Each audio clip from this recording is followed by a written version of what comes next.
ഇന്ന് കളക്ഷൻ തീരെ കുറവാണ്.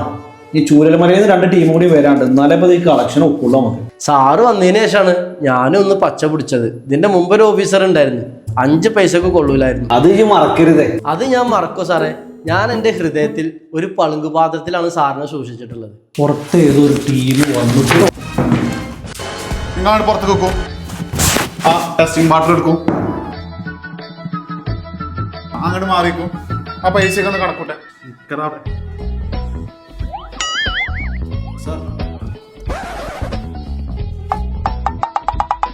അറിയാത്ത പോലെ നിക്കാം. 500 വെച്ച് മേടിക്കൂലല്ലേ? കഴിഞ്ഞ 6 മാസമായി എന്നെ നിങ്ങൾ നിരീക്ഷിക്കൽ തുടങ്ങി. പ്രളയത്തിന്റെ നാശനഷ്ടങ്ങൾ ഉൾപ്പെടുത്താൻ പറ്റൂല. അല്ല സാറേ, ഇത് പ്രളയത്തിൽ തന്നെ പോയതായിരുന്നു. ഞങ്ങൾ കുറെ ആയിട്ട് ക്യാമ്പിലായിരുന്നു. ഒരു കൊല്ലം നിങ്ങളെ പിന്നാലെ നടക്കുന്നു. നിങ്ങളൊന്നും ഇതുവരെ ചെയ്തു തന്നിട്ടില്ല. നിങ്ങളിപ്പോ ഇത് ക്യാമ്പിലിരുന്ന് പറഞ്ഞിട്ട് കാര്യമൊന്നുമില്ല. സർക്കാരിന് ഇത് പറഞ്ഞാൽ മനസ്സിലാവും. പക്ഷെ ഞമ്മക്കിത് മനസ്സിലാണെങ്കിൽ ഇനി 1-2 പേപ്പർ ഇതിന്റെ കൂടെ വെക്കണം. എനിക്ക് സാറ് പറഞ്ഞ പേപ്പർ ഏതാന്ന് മനസ്സിലായോ? അത് ഇതാണ്.